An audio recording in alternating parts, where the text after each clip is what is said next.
우리나라가 연평균 이 자살률, 인구 대비 자살률 하면 세계 1, 2위를 다퉜다는 것은 하루 이틀 전 이야기가 아닙니다.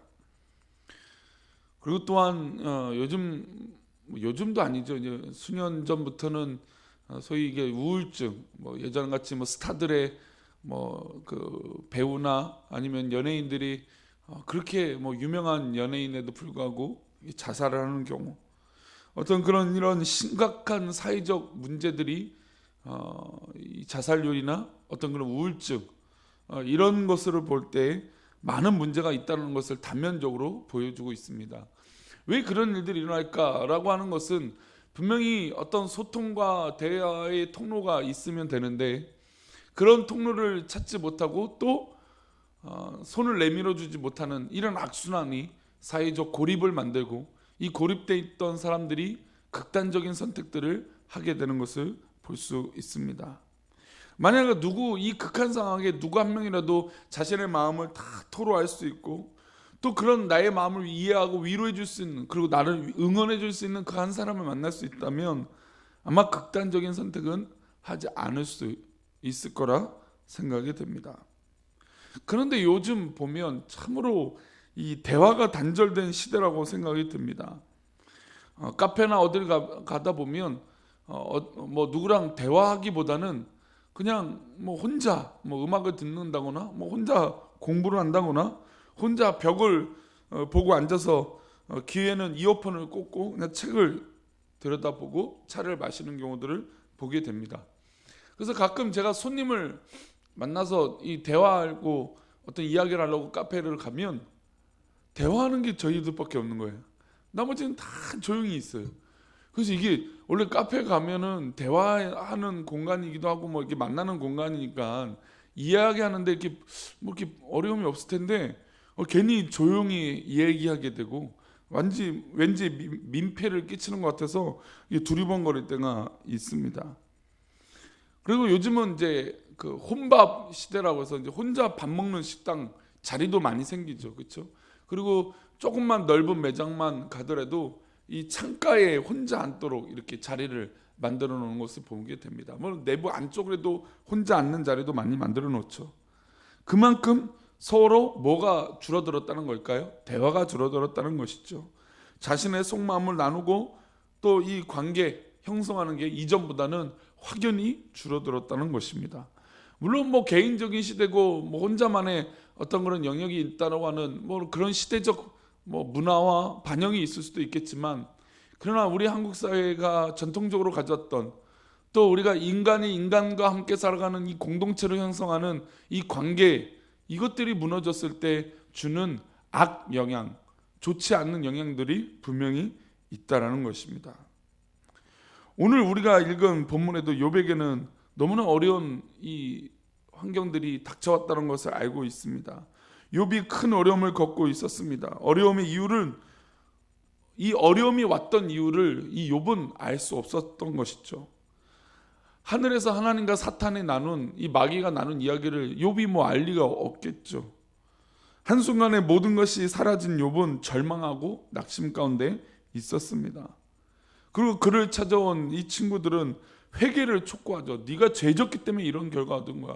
네가 알지 못하고 있는 그 죄가 있기 때문에 너가 지금 이렇게 된 거야 라고 하며 막 추궁하고 왠지 맞는 말로 그들에게, 또 욥에게 이야기하고 있습니다. 대만 사람 엘리바스는 자신의 경험으로 볼 때 분명히 욥은 죄가 있다라고 단정하고 있습니다.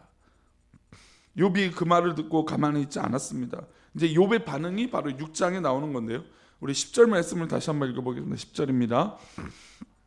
그러할지라도 내가 오히려 위로를 받고 그칠 줄 모르는 고통 가운데서도 기뻐하는 것은 내가 거룩하신 이의 말씀을 거역하지 아니하였습니다. 욥은 여기서 역설적인 말을 통해서 자기가 분노하고 있다고 하는 사실을 표현하고 있습니다.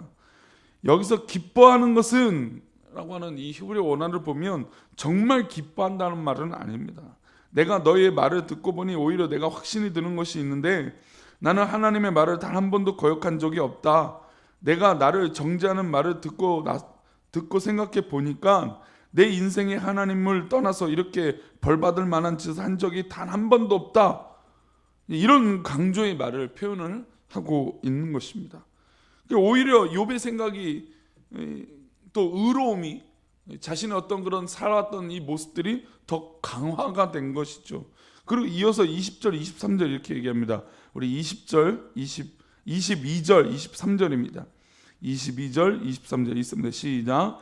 내가 언제 너희에게 무엇을 달라고 말했더냐? 나를 위하여 너희의 재물을 선물로 달라고 하더냐? 내가 언제 말하기를 원수의 손에서 나를 구원하라 하더냐? 폭군의 손에서 나를 구원하라 하더냐? 욥의 진심이 친구들에게 터져나옵니다. 내가 언제 너희들에게 무엇을 요구한 적이 있느냐? 내가 언제 너희들에게 찾아와 달라고 편지를 보냈냐? 왜 여기까지 와서 내 마음을 이렇게 갈기갈기 찢어놓고 있느냐? 친구가 찾아와서 하는 말이 전혀 위로가 되지 않고 오히려 가슴을 찢어놓고 있었다는 것을 얘기하고 있습니다. 이어서 24절과 25절을 또 읽어보겠습니다. 24절과 25절입니다. 내가 가르쳐서 나의 허물된 것을 깨닫게 하라. 내가 잠잠하리라. 옳은 말이 어찌 그리 고통스러운고 너희의 책망은 무엇을 책망함이냐. 입장을 바꿔서 우리가 욥이라고 해도 이렇게 반응하지 않겠습니까? 너희 말이 다 옳은데 그 옳은 말이 나에게 하나도 위로되지 않는다. 너희가 맞는 말 하고 있는 것 같은데 나에게는 오히려 고통만 주고 있다. 사실 우리가 사람을 위로하는 방식이 욥의 친구와 같을 때가 많다라는 것입니다. 고통과 어려움 가운데 있는 사람, 크고 작은 문제 가운데 있는 사람들에게 엘리바스처럼 접근한다면 우리는 그에게 참아하지 못할 짓을 하고 있는 것입니다. 우리는 그래서 우리에게 정말 참된 위로가 무엇인지 고민해 볼 필요가 있어요. 맞는 말 하는 게 위로일까요? 정말 뭐 좋은 말이라고 생각했던 내가 맞아 라고 생각했던 그 이야기가 정말 그에게 위로가 될까요? 만약에 욥의 세 친구가 왔을 때 욥이 뭐가 부족해서 예전에 그들에게 손을 내밀었던 사람이었겠습니까? 정말 엄청난 부자였고 엄청난 위로의 사람이었고 의로운 사람이었는데 그가 뭐가 아쉬워서 그렇겠습니까? 늘 베푸는 사람이었겠죠. 늘 사랑할 수 있는 사람들이 있겠죠.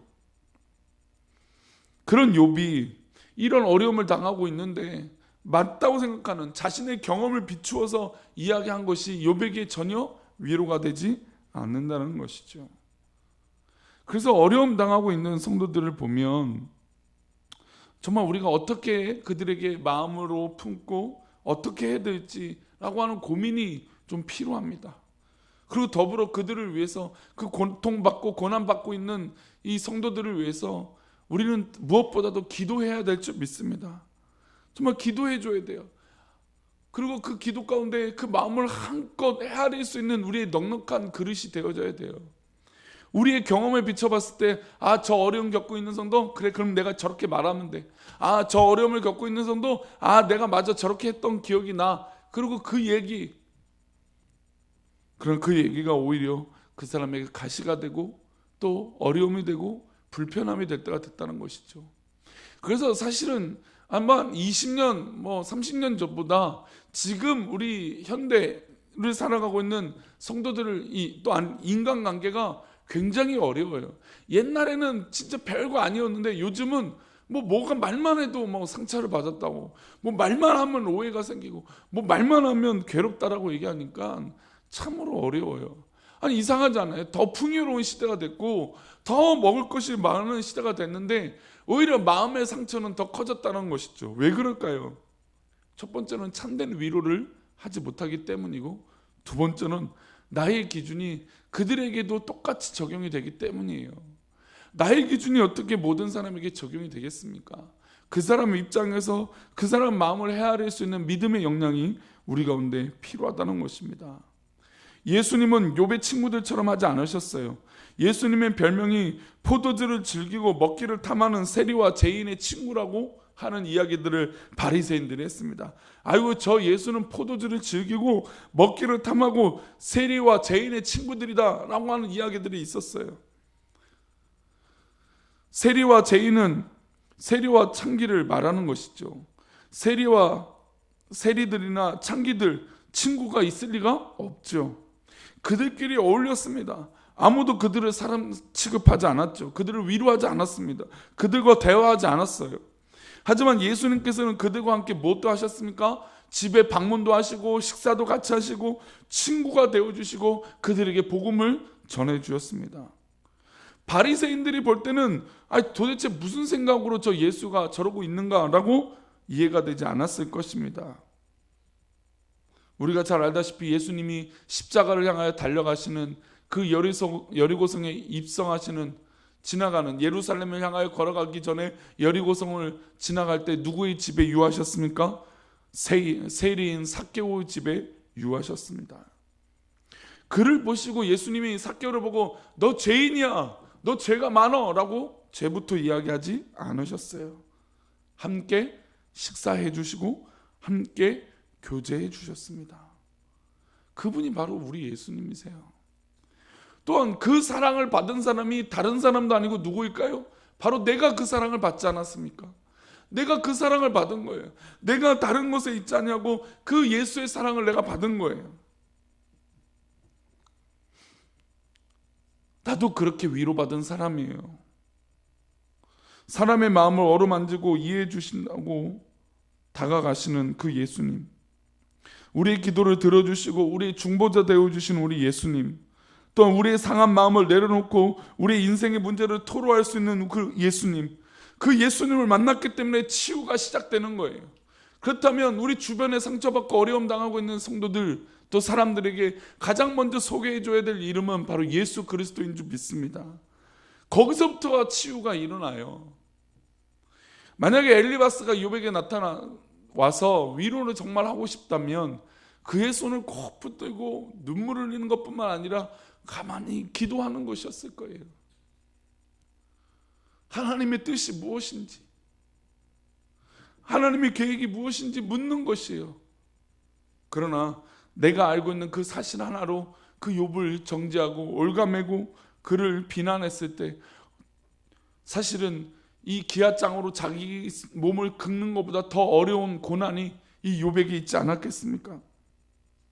우리 주님은 함께 울고 함께 웃어주는 분이신 줄 믿습니다. 위로는 바로 그렇게 하는 거예요. 우리의 잣대로 내가 가지고 있는 시각으로 그들을 정죄하면 절대로 위로할 수 없습니다. 특별히 우리 아침기도에 나오는 성도들은 정말 참된 위로자가 되시기를 축복합니다. 먼저 손잡아주고 함께 웃어주고 함께 울어준 후에 그들의 마음을 열어줄 때 그때 조심스럽게 이야기하는 거예요. 주의 말씀을 전할 수 있는 지혜로운 하나님의 백성이 되시기를 축복합니다. 아무리 옳은 말이라고 하더라도 그 말이 오히려 상대방에게 상처를 주는 말이라면 하나님의 방법이 아닌 엘리바스를 통해서 깨닫게 되는 것이죠. 하나님이 주신 지혜를 가지고 주변 사람들을 보살피고 손잡아 주시고 함께하는 하루 되시기를 축원합니다. 말씀 맺겠습니다. 욥에게 가장 필요했던 것은 정말로 그 마음을 이해해 주려고 하는 사람이 아닙니다. 어떤 사람이 어떤 상황을 100% 어떻게 이해하겠어요? 내가 아닌데, 그렇죠? 내가 아닌데 그 사람을 이해한다는 건 착각일 수 있어요. 우리가 가장 가까이 있는 자녀들의 마음도 100% 알지 못하잖아요, 그렇죠? 우리 자식들의 마음도 100% 알지 못하는데 어떻게 나와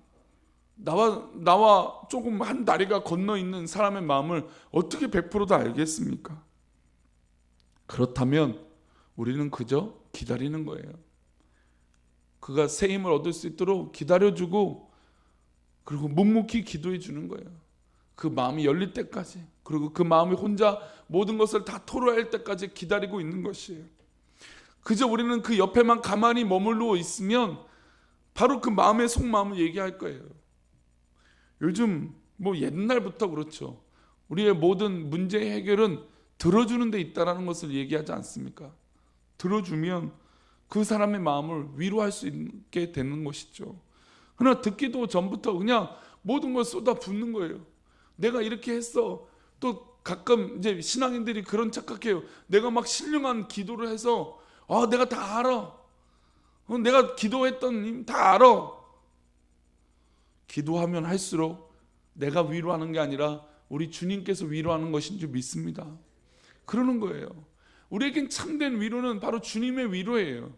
그 위로가 우리 옆에 있는 또 고통받고 있는 어려움 당하고 있는 성도들에게 진짜 위로자이신 예수님을 만날 수 있도록 손을 내밀어주고 묵묵히 기도해 주는 것이에요. 그러면 자연스럽게 말하게 돼요. 말하게 되면 그 얘기를 들어주는 것이에요. 들어주면 내가 또한 말할 기회가 생겨요. 그게 바로 신뢰예요, 신뢰.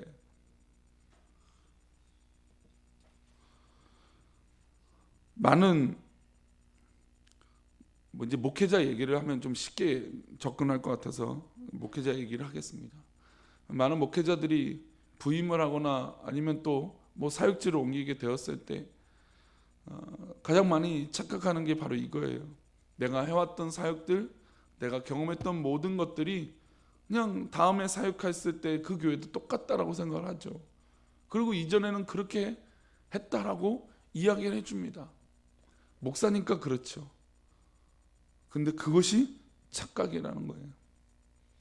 정말 위로를 할 마음이라면 정말 그에게 예수 그리스도의 심장이 뛸 수 있도록 기도하는 것이고 그렇게 위로하는 것인 줄 믿습니다. 그게 우리의 방법이 되어져야 돼요. 아니 여기서 저보다 젊게 사신 분이 없네요. 그렇죠? 부목사님 말고는 없네요. 근데 다 뭐 저 이상 사셨잖아요. 저보다 인생을 더 오래 사셨고 수많은 것들을 경험하셨잖아요. 그래요. 그 경험을 무시하는 게 아닙니다. 그 경험 맞죠? 다 맞아요. 그런데 우리에게 참된 위로는 바로 예수에게 있다는 것을 우리는 꼭 명심해야 됩니다. 그래서 그 예수에게 그 위로자 되어주시는 예수님을 정말 만날 수 있도록 꼭 그 사람의 손을 붙잡고 나아갈 때 참된 위로와 은혜가 끼쳐질 줄 믿습니다. 우리 모든 이 목사부터 그런 목사 되겠습니다. 또 우리 성도들도 이 야친기도 나온 성도들도 참된 위로자이신 예수님을 만나시기를 축원합니다. 기도하겠습니다. 하나님,